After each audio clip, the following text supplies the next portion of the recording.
Thomas Comes to Breakfast. Written by the Reverend W. Audrey.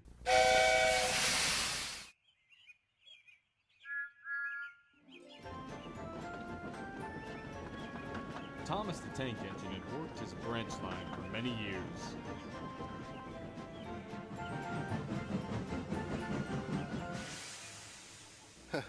You know just where to stop, Thomas. You could almost manage without me. Thomas had become conceited. He didn't realize his driver was only joking. Driver says I don't need him now. Don't be so daft. I'd never go without my driver. I'd be frightened. Puh! I'm not scared. You never dare. I would then. You'll see. It was dark the next morning when the fire alarm came. Thomas drowsed comfortably as the warmth spread throughout his boiler. He woke again in daylight. Percy and Toby were still asleep. Thomas suddenly remembered. Silly stick in the muds. I'll show them. Driver hasn't come yet. So here goes. He cautiously tried one piston, then the other. They're moving. They're moving.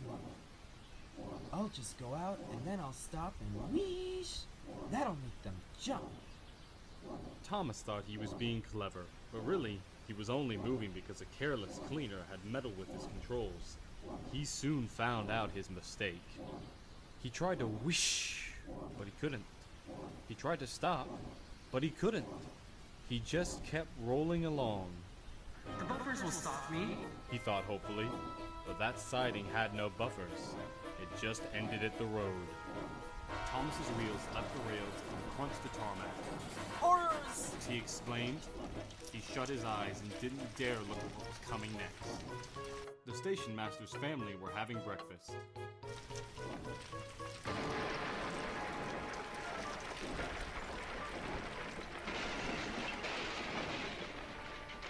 The house rocked, broken glass tinkled, plaster peppered their plates.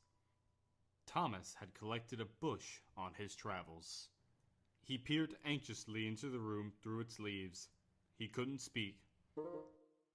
The station master grimly strode out and shut off steam. His wife picked up her plate. You miserable engine! Just look what you've done to our breakfast. Now I shall have to go and cook some more. She banged the door. More plaster fell. This time, it fell on Thomas. Thomas felt depressed. The plaster was tickly. He wanted to sneeze, but he didn't dare in case the house fell in on him. Nobody came for a long time.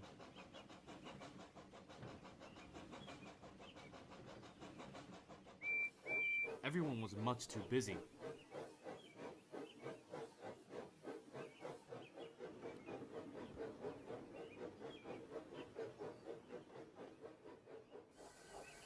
At last, workmen propped up the house with strong poles. They laid rails through the garden, and Donald and Douglas, puffing hard, managed to haul Thomas back to the yard.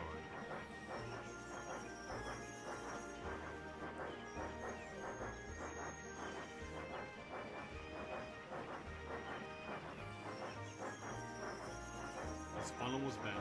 Bits of fencing, the bush, and a broken window frame hung loosely on his front, which was also badly twisted. He looked funny to the twins. Donald and Douglas laughed and left him.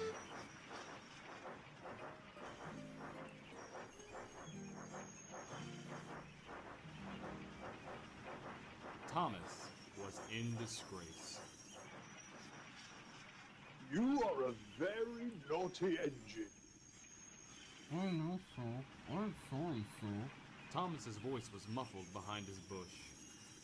You must go to the works and have your front end mended. It will be a long job. Yes, sir. Meanwhile, a diesel rail car will do your work. Diesel, sir? Yes, Thomas. Diesels always stay in their sheds till they are wanted. Diesels never gallivant off to breakfast in station masters' houses. The Fat Controller turned on his heel and sternly walked away.